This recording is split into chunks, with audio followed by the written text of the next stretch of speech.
What's up, Bitcoiners? Good morning, Joe. We got plenty of sun. Bitcoin is running. We're all good. It's another perfect day. Another perfect day to talk about imminent hyper Bitcoinization. Let's have a coffee, talk about all the news. We're close today, boy. We're close today. You're gonna see. You're gonna see how close we are. This tells it all. I mean, I could end today's broadcast by just reading our Moscow time story. Our fakest news of the day is the theme of the day. So Mehdi Hassan, who has a MSNBC show, and still I go to MSNBC for some laughs, but I don't go check out the talent on Twitter and see what they're up to. But I decided to go have a look at Mehdi Hassan just because what Mehdi had been arguing yesterday, which I'll read in a second, was so funny that I had to know a little bit more about Mehdi Hassan. So Mehdi Hassan still has a tweet about Trump pinned from 2018. So I guess he's not letting it go. And as we know, if you go on MSNBC, it's Trump, and what did Trump say, and what did Trump do? We got to stop Trump, and he has too much power, and oh my God, what are we going to do? He's so stupid, but he's got so much power, but he's not allowed to talk, but he's too persuasive, but he's an idiot and not persuasive. So here's what he says about Elon Musk. Mehdi Hassan says, "Correct me if I'm wrong, but Musk hasn't done a single major sit-down or print interview since buying Twitter, has he? Unless I've missed it." So this guy doesn't even understand what's happening. He's in the business of the news, all right? He's in the business of the news, but he doesn't understand that he's not the news anymore. He doesn't get it, that the point of what Musk is doing is to compete against the old systems. And this idiot is sitting there saying, well, isn't it really funny that he hasn't even gone and talked to the news or the print news or been on TV since he bought Twitter? What a moron. What a moron. You know, analogies can be stupid, right? But it's the same as someone laughing at Henry Ford for not riding a horse to the car factory. It's the same idea. It's the same idea, right? I don't see the difference. That Elon Musk hasn't gone on television or had a sit-down interview, because they're so great, right? Sit-down interviews are so great. They really get to the point. Look at all these sit-down interviews. Remember, they gave Alejandra Carebo. She's from Harvard, right? She's a Harvard expert on, and again, we are very LGBTQ plus positive here, 100%. But this is the woman that has been giving the quotes to the print and the television media sources about what a jerk Elon Musk is, because he hasn't given them an interview, but they've created a lot of content, always the same. Oh, what a billionaire can do if he doesn't have any accountability, and oh my God, he's just another Nazi, and oh, look at the white supremacist stuff, right? There's all these stories now that he's QAnon. We're going to talk about those today, that he's a QAnon guy now, right? Because he disagrees with being a Democrat. You see all these articles, they say he's a centrist, but he hasn't even done anything Democrat, right? So apparently only Democrats can be centrist, right? That's the logic. So Alejandra has been the person in all of these broadcast news pieces that has been used as the expert testimony for why Elon has made Twitter more dangerous for LGBTQ plus people. And if that's the truth, right? If Twitter is more dangerous to LGBTQ plus people, we should definitely talk about it, right? We should definitely talk about it. We got to see data. It can't just be, oh, Alejandra says so, because it turns out Alejandra was testifying in Congress 2 days ago as well. So she's been the main person they've cited to describe Elon's trouble. And then she ended up in Congress testifying about, unrelated to Musk and what's going on there. She was there talking about censorship and Yoel Roth, right? The issue of Yoel Roth, because everything around Twitter, and they're having conversations in Congress, and she was a witness. So she came and she says, we have to have censorship because it's dangerous, and people will use Twitter to post aggressive statements that call for violence. So Alejandra said that, right? She says we need to protect Yoel because now that Elon has attacked him, it just shows that if you don't stop people from saying violent things and inciting them to violence on Twitter, then you're just going to get violence. So she said we got to get the violence off Twitter. But what she didn't realize was the congressman interrogating her brought the receipts, right? The congressman interrogating her found all the times where she directly called for violence. Alejandra Carebo called for violence on Twitter. So she came with this stuff about how she's constantly calling for violence against people who disagree with her. So it's okay to call to censor people if the violence is directed to her team. But the minute she directs violence to others, of course, it's not an issue. So she wasn't really prepared for this. She came as an expert witness, and she came to be the expert testimony person. And then she gets in front of the cameras and bam, it's, well, you do all of this stuff, right? You do all of this stuff. But it doesn't get better, right? It doesn't get better. These testimony things we saw yesterday with Kevin O'Leary, right? Kevin O'Leary goes in front of similar circumstances, goes in front of these congressional testimonies, and of course makes the case, oh, I'm a victim too. I lost money. It's so hard. I lost money in the SBF thing, but he paid me all the money, but I lost the money that he paid me to shill the product. And everyone reacting on Twitter as if the people questioning him are complete morons, which it turns out it looks like they are, right? They let him get away with blaming Binance. So, all the story that Binance destroyed FTX because of a personal beef and all that kind of stuff. So he comes in and he starts adding fuel to that narrative. Oh, it was because Binance was able to act in a certain way and orient and coordinate an attack on FTX. That's what did it, right? And they let him get away with it. The congressman interrogating Kevin O'Leary let him get away with that. But luckily, everyone out there has been following the story, so no one in the real world let him get away with this. I don't see one person on Twitter or anywhere else yesterday who thought that Kevin O'Leary's testimony was convincing at all.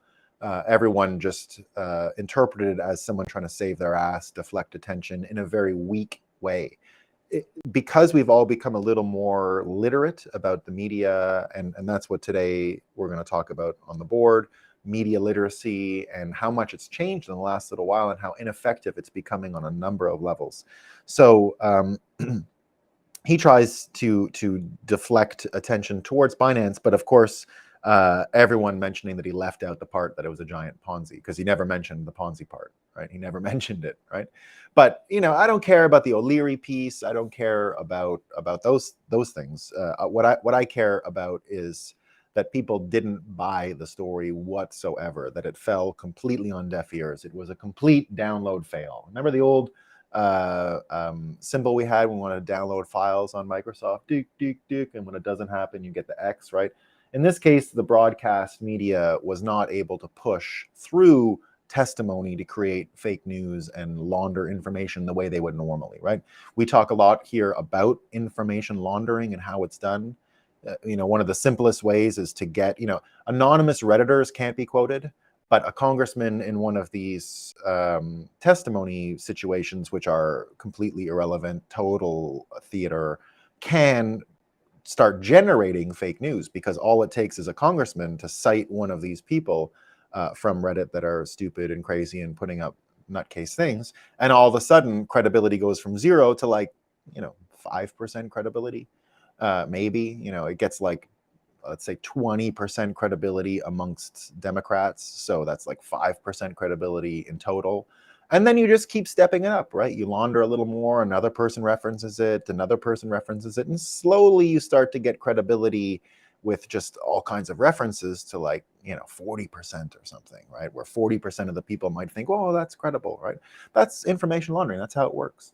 And what we saw with his attempts yesterday, O'Leary's attempts, it didn't work. It didn't work. Most people had protection against what he was selling yesterday. And clearly he had a narrative in mind, came to sell it, and it failed. Ryan Selkis, talking yesterday in general about the testimony, highlights just how transparent this system works, where you get government to use the broadcast medium of testimony in order to push out false narratives. So Ryan Selkis underlining, Kevin O'Leary took $15 million from FTX as a paid shill.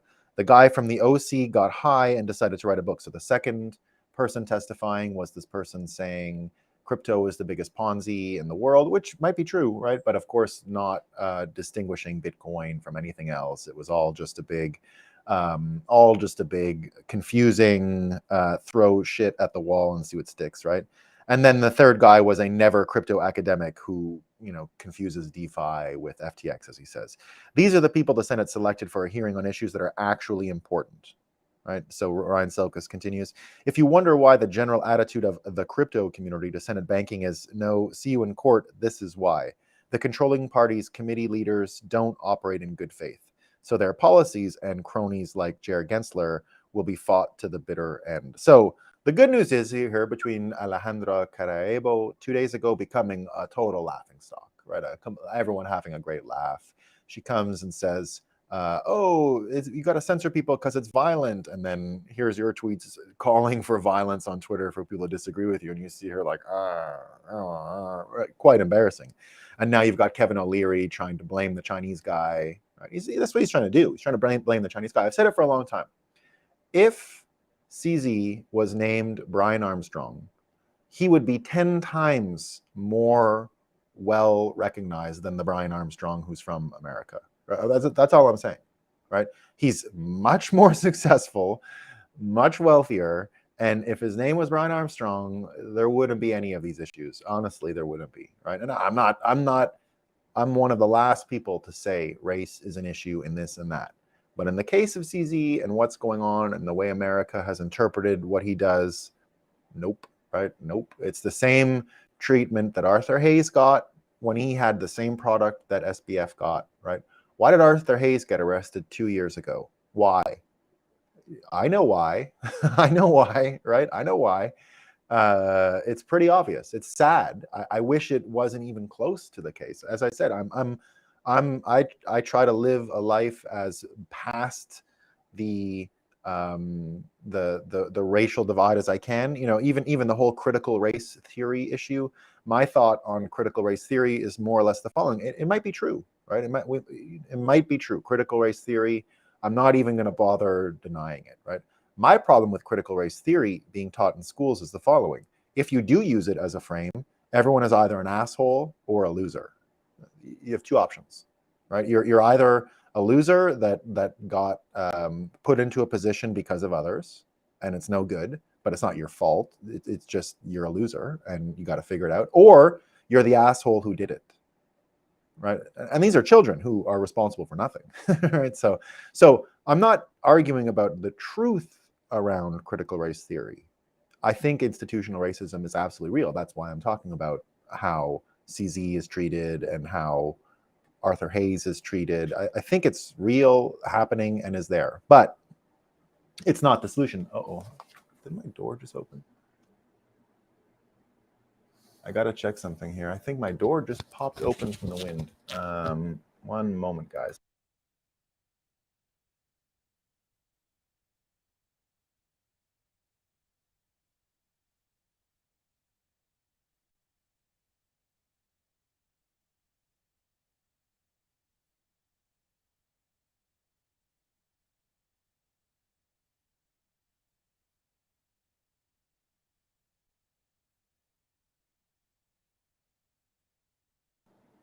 I'm back. Indeed, I was correct. The door opened from the wind. Windy day out. Not so bad. All right. Broadcast media losing its, this isn't rocket science when I say broadcast media losing its amplification powers, but wait until you see when we get through all of them, and you'll see why this is a big turning point, and we're at the precipice of major change. So what we saw yesterday, broadcast media largely laughed at, largely stupid, and didn't matter. Hollywood, right? Hollywood. That's the next one we got here. So Hollywood. This weekend, we had one of the great box office failures of all time. Of all time. Box office has been really bad lately in North America. And yesterday, or this weekend, there was a film with wide release, so all kinds of theaters, heavy marketing budget behind it, and it made an all-time record low for individual theaters. Under $80 a theater it made, what it came out to, under $80 a showing. So they couldn't, on opening weekend, manage more than 4 or 5 people. What does it cost to go to a movie? $20 for a ticket? And if they got $80 per screening on average across the country with thousands of theaters showing it, they got $80, so 4 to 5 people a time. It was AOC's movie. AOC had a documentary put out called To the End, man. It got rave reviews and everyone said it's so good, right? Oh man, To the End. It's all these like serious millennials, you know, they're going to sacrifice their coffees and other stuff to fight global warming because they're the good people. They're the good guys, right? So it's a story about the good guys and all the trouble they have to overcome to save the world, man, from Bitcoiners, right? To save the world from capitalists and all these other people. So it made $80 a theater, right? Multiple days. That some people say 8 tickets per theater, but I haven't been to a movie that's $10 a theater yet, right? And it had the RogerEbert.com, it had the Chicago Sun-Times, it had the New York Times, it had all kinds of mainstream publicity behind it. But as we know, art only sells by word of mouth. You can't sell art using the typical media pieces. You can get a little bump out of a box office through sheer marketing effort, but you can't make a hit out of crap. It won't work, right? It'll die sooner or later, because the main way that people end up going to see movies, reading books, all that stuff is word of mouth. It's the only way, right? It's literally the only way that cultural moments happen and this stuff sells. You know, it can get amplified if it's good. The marketing all can work, right? If it can amplify word of mouth. But if word of mouth is so bad, or even worse, if there is no word of mouth, right? If there is no word of mouth, 0 word of mouth equals no one's going to watch it, right? That's just the way it is. So 0 word of mouth around To the End. You know, you should see the pictures. You know, oh, they're so serious. They're going to save the world, man, right? Wow. But what we've seen through the Twitter files, of course, has also unveiled Hollywood's implication with national security apparatus. So for a long time, the CIA has had a entertainment liaison office. I think they just call it the public relations office now. There's a book out there by a guy named John Rizzo called The Company Man, and it's all about how they influence Hollywood. There's this interview of Moby going around right now. You know, the DJ Moby, remember him? Moby. He was a little famous in the 1990s when he did the soundtrack for The Beach, which was actually a pretty good soundtrack. And I remember that he did some album or something with Gwen Stefani or something that was pretty good, also 20-something years ago. But he's really stupid, right? He's a dumb person. He's not smart. He can play, I guess, a DJ situation, but after that, dumb. How do we know he's dumb? This is how we know. The audio is from a podcast he did a couple years ago. And you know, in his nice gentle voice, Moby saying, yeah, I did a lot of like interviews. Because I did so many shows in like New York City, and I did shows in like DC. Because I did shows in DC, there's people who wanted to go for dinner with me sometimes, and some of those people, you know, were from the CIA. You know, they're from the CIA, and the people, because they're from the national intelligence community, they just wanted to go for dinner with me sometimes. And one time when we first went for dinner, and they said to me, hey, Moby, you know, we're really worried. This is when Trump was a candidate, right? Moby, you have a much bigger social media following than us, and we're seeing all this stuff about Trump, and Trump is, he's a Russian agent. We think he's getting influence because he peed on some prostitutes, and they're going to blackmail him because he's a pee on prostitute guy. So if you could just use your social media, it would be great, Moby. It would be great if you could just let the world know that all this stuff is real. He's going to be controlled. It's a Manchurian candidate. So Moby, of course, Moby goes, oh, great. I'm going to go and tell the whole world that what the CIA just told me is a fact, and Trump is a foreign agent working for Russia. So Moby, now I don't think they're happy that he went out and just said, "Oh, I got friends in high places," right? It kind of defeated the purpose of what they were trying to do, right? But this is what they do. They look for morons. Guys, I've seen it up close, okay? They look for morons. They go talk to the moron, and they tell the moron what to say. And then the moron, does his normal thing and says, "Oh, this is what I know." And then all of a sudden it becomes information laundering, right? Moby said it. Moby's not a guy on Reddit, right? Moby is not a guy on in the Senate or in Congress, right? And it's gotten so bad that at this point, you even know, when you get that guy from California, Robert Schiff, Robert Schiff, he did all the Trump Russia stuff. Here's what you need to know about him. He's the guy they send in to do the lying, the actual overt lying. If it's true, they'll send in Pelosi, right? If they know they have a real case. But if they need someone to just lie, they send him in. And did you know he was a Hollywood writer for years? Did you know that? Yeah, Robert Schiff was a Hollywood writer. That was his job before congressman. He's a writer, right, for Hollywood. So they send him in for the straight up lies when it's like zero credibility, because that's his job, right? He's got to go and do the lie. In fact, you can even know the truth the moment Schiff opens his mouth. The minute he says something, you just it's the exact opposite every time, because his job is to lie. It's a hard rule that I have. You won't really know it's fog of war until Adam Schiff, not Robert Schiff, Adam Schiff. The moment Adam Schiff opens his mouth, you know what to do. You now have all the information you need, right? Which is great. And this stuff has been going on for years, right? Mark Dice did a show. That's where I got this Moby story from. Mark Dice did his show yesterday, right? He gets millions of viewers. And just talking about how this works, right? It's been going on for a long time. So to the end, which would have had implications for what we all do with Bitcoin, right? This was another one of these slanted, communist-inspired shows that really had nothing to do with global warming. It was really just about telling you how to consume, right? Just getting people in control of your consumption of energy, and then everything else that would be knock on to the control and consumption of energy, right? So whenever you hear someone who's really talking about consumption when they're trying to talk about energy, you know what team they're on, right? You don't really need to go further than that. They're not energy literate, right? That's not energy literacy. What we talk about here is energy literacy, right? That's when I programmed the Bitcoin show this year in Miami, that's one of my main themes, right? We did all the Wall Street stuff for years, but now we're taking over the energy industry. We're more and more an energy show, right? We had the Wall Street thing and the privacy and the politics and the cryptography, but inevitably our path to winning is energy, which we're going to get at as we continue on this, right?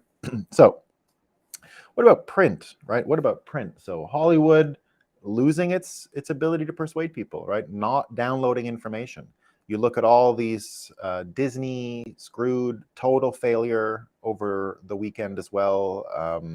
All their movies crashing. You get HBO and Warner Brothers now canceling movies, don't know what to do, starting over with Superman and all this stuff, right? Who's going to watch all this shit, right? Nobody. That's the answer. Nobody, right? Let's go to print, right? So again, we don't do Schadenfreude on this show. I absolutely believe this, right? Schadenfreude, taking pleasure out of other people's misery, is literally the way to get possessed by demons. I believe that. That's the way to get bad vibes and bad things in yourself. And as Bitcoiners, we always always need to have an open mind to the people who failed at shitcoining, right? We have to be open-hearted and open-minded to them. We have no choice. We're going to get a million refugees washing up on our shores in the next few years. And if we have this attitude all the time that, we enjoy their misery, all that stuff, it ain't going to work, right? So it's have fun staying poor until you ask for help. And then if you ask for help, we got to be there, right? We got to be there. But so this isn't really Schadenfreude per se, right? So I don't want you to lose the ability to laugh at all at trouble when it's good for us, right? So we don't want that totally. So yesterday, the Washington Post CEO, Frederick Ryan, had a meeting with all of the Washington Post reporters, and it was a little dark in the room because there was a presentation, so the lights were down and the backlight of the screen was there, but you could see the silhouettes of the people yelling at him because he was saying they lost 500,000 subscribers recently and they're going to have to do massive layoffs. Right now, I've felt the massive layoffs in media within Bitcoin. So it's, look, no pleasure in anyone being laid off before Christmas ever, right? Not laughing at that. But massive layoffs, and you see these reporters wearing masks in the silhouette trying to argue with the CEO to stay. Why did you do this to us? We're so great. We're the best. We're Washington Post. It's not fair, right? They've got their mask on, so it's not easy to make their point, right? Having a mask is really hard to be persuasive, right? Really hard if you've got the mask on. And these people are trying to persuade him. He's just running out of the room. He gave the presentation, said, most of you are going to get canned, see ya. And then they stopped him as he came out saying, it's not fair, right? It's not fair. Well, why do you think these people are in so much trouble?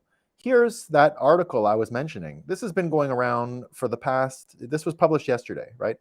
QAnon is finding new life in Elon Musk's conspiracy theories. And that's because of Elon Musk talking about Yoel Roth, as if we don't have any interest in looking into Yoel Roth's story, right? They've already attacked Eliza Blue, who they said, oh, you're giving cover. He's actually promoting more. Who knows? Kids are more in danger now, right? Because she made such an issue about Elon Musk making it priority number one to get this crap off of there. We see Yoel Roth's history now on Twitter, the things he said. I'm not saying he's guilty of anything yet, but that needs to be looked into 100%. Now, I don't want to look into anyone for their sexuality, but there's enough references to young people that it's got to be looked into 100%. Now, his academic article, right, that he wrote about the kids and this and that, what do they do with Grindr? What do you do with young pre-18 people? Create a space in Grindr. I'll defend him and say, academically, what he's asking in that instance is fine. Academically, what he's asking in that instance was fine, right? If it is an academic paper, how to create spaces, no problems on my end on that, right? It's the other stuff. It's all the other stuff, right? The other stuff adds way more context to it. So you got to look into it, right? You got to look into it. So these are all kinds of people. And remember I said this Caballero Caraballo person, right? Who was the one I was mentioning earlier as the one being cited. She's the one who was embarrassed for being so mean on Twitter while going before Congress 2 days ago saying, if you're mean, it's going to cause violence. Does it all the time. This is Joseph Men's article. Several internet safety experts said that Musk's comments put Roth at grave risk. Roth, who is openly gay, worked past Musk's October takeover. He then resigned and said Musk's hands-off approach to moderation was increasing danger to users. And this is Caraballo's quote. He's putting Yoel's life in danger and he knows it, right? He's putting Yoel's life in danger. So they go on, right? They go on trying to make this argument. And who is Joseph Mann, right? Who is this guy? So he covers privacy at the Washington Post. Maybe he's one of the people they're going to fire, right? Maybe he's one of the people who's going to get let off because I don't know how much he's really covering it, right? All right. So big layoffs, subscribers down. We've seen the New York Times, especially with the SBF stuff, especially with the Elon Musk stuff, right? The last shreds of its ability to download into most people's brains, other than the ones who are total NPCs and we can't save them yet, right? It's just too much programming.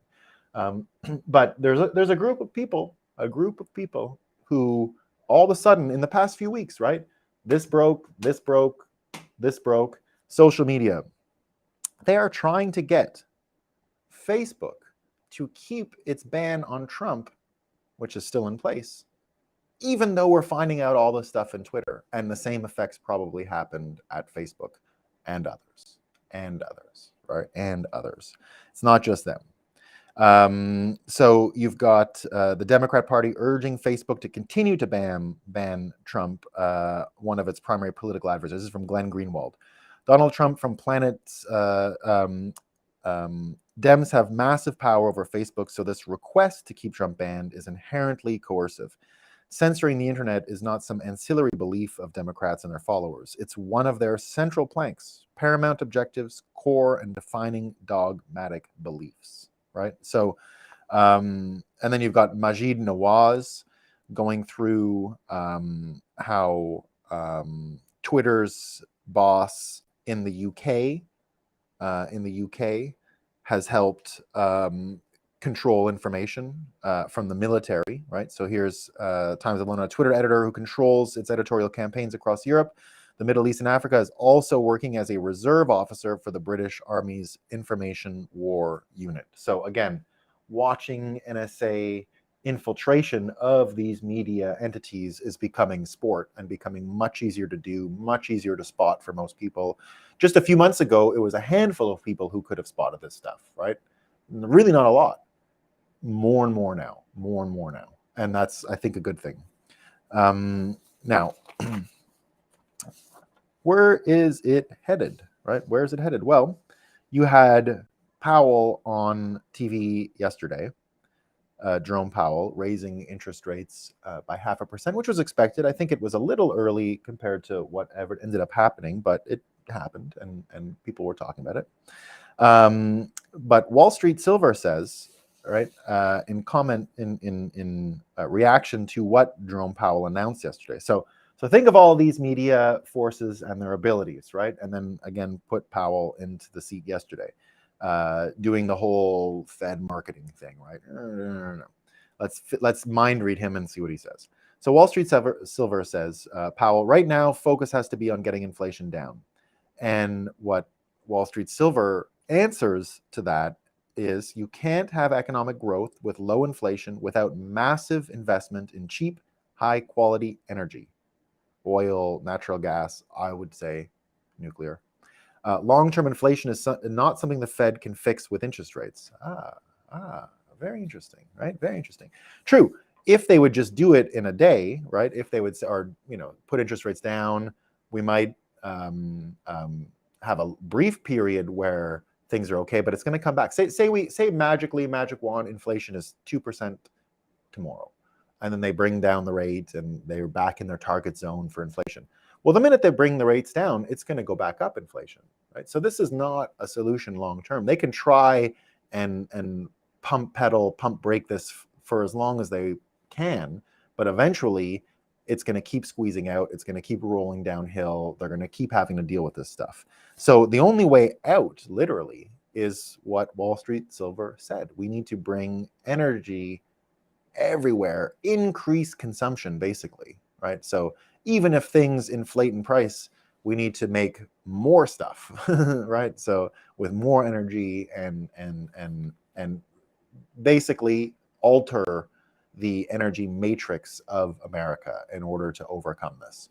And are we going to get there? I think so. We've got Wyoming today that has had to put the brakes, apparently, on their TerraPower nuclear reactor, which they're building. So Terra, involved in Bitcoin mining, as it is, also have built their first new gen nuclear reactor in Virginia, which I think is online and is starting to ramp up. They've got another one in Wyoming, which I think is great, right? We've got so much Bitcoin stuff happening there. If a nuclear reactor is there, We can imagine Bitcoin mining coming into play. Bitcoin, of course, not behind financing of this. This is I think it's a General Electric project with TerraPower. So I think it's TerraPower using the General Electric reactor. That's my understanding. And it turns out that the fuel sources for these reactors predominantly comes from Russia, and that's what's slowing this thing down, right? So that's what's slowing it down. But the idea that the uranium fuel is being slowed down by war is weirdly optimistic in the sense that if we create new sources, so it's not quite, it's not a lot that comes from Russia, but enough, I guess, to slow down production in this nuclear power facility in Wyoming. But look, there's other sources around the world, Australia, Canada, but even that, right? How much longer is the war going to last? We still don't really know. But if these state actors continue to be hampered by the states themselves, right? If the state actors, who are the ones helping build these things, become hampered by the states themselves, other states, international treaties, agreements, the whole Nuclear Non-Proliferation Act, because of course, the minute Pakistan built its first nuclear power plant, they realized they could enrich uranium and make weapons grade nuclear missiles from the centrifuge. So ever since Pakistan did what it did, there has been a reluctance to allow for the proliferation of nuclear reactors for energy to go to whatever country who wants it, or even whatever private industry who wants it. But that's the difference with America. The only way we're going to get our economy back on track is to fix energy. And eventually, the non-state actors are going to take the lead. And as long as the states keep screwing each other over with their arguments about war and this and that, the window is open to us, Bitcoiners, who don't have the same problems, right? I think Bitcoiners could do a deal with Russians, put the reactor in a place where American sanctions wouldn't affect it. I continue to believe building a reactor south of Morocco, north of Senegal, in Mauritania, or outside of Mauritania in Western Sahara, where there is no state. It's completely stateless, right? There's no one could stop you. Nobody's home. There's no one around, right? So that's going to happen, right? But what it comes down to is the only way we can pass information efficiently now is the model that Bitcoin has popularized. It's the P2P model. It's Bitcoin meetups. It's individuals. It's shows like this where it's you guys and me, and we talk and we interact and we figure things out, right? We figure things out. We meet every day, talk about the news, figure out where the psyops are coming from, figure out where the openings are, which ways we can go forward. And it is a P2P model. I mean, this show is a P2P model, essentially. Events themselves, right? Big Bitcoin events like the ones I work on, like the ones we have that we'll have in May. That's the future of information proliferation. That's the future of how minds can be turned, right? Minds through social media. You can, and then here's TikTok, right? TikTok getting banned on government devices yesterday. The conversation around TikTok finally entering the level that we have here, right? The public discourse around TikTok finally getting to what we talk about here, which is it's not the data security that we're worried about, it's the brainwashing. It's the brainwashing. And they're finally talking about the brainwashing, talking about banning it from the United States. There's now a bill to ban it from the United States, and it's a bipartisan bill, which is great. It's Marco Rubio and I think someone else. So bipartisan, finally, you're getting bipartisan buy-in to a weapon of mass destruction, right? A weapon of mass destruction. I've heard it called, Scott Adams, I think, invented this title. And I think it's even in the references in Congress to banning it, which is digital fentanyl, right? That it's digital fentanyl, that it's so addictive that it's super dangerous. So while the old world of persuasion and influence falls apart before our eyes, the new model, which will allow us to proliferate energy, which will allow us to fix the American system and fix the world system, is has less competition than ever. So the P2P conversation between people to spread things like Bitcoin or whatever else you find interesting enough to sell yourself, books or movies or whatever, that model is under less threat and competition from the old model than ever before, right? Which means the enemies of Bitcoin, like the Kevin O'Leary's, like all these people, are without weapons to compete against us in any real way anymore, right? We have one of the only information distribution systems that still works, that still has confidence and still gets results, which is the transfer of information from one mind to another. These ones here, they're just preying on the same dry bones they've had from generations, and they're losing numbers every day. They're hemorrhaging people that are coming out. They're all free radicals. They're getting caught up in other crazy shit, right? It's up to us. They'll probably get caught up in crypto and other crap like that, but we're going to save them eventually, right? Eventually, all roads lead to the only way to get information, which is P2P, and somewhere in there, Bitcoin is going to be communicated. All right, team, I got to go and do a few errands this morning. Thanks for joining. I appreciate it. I love these mornings. They're the best. I look forward to it every day. All right, team. Peace.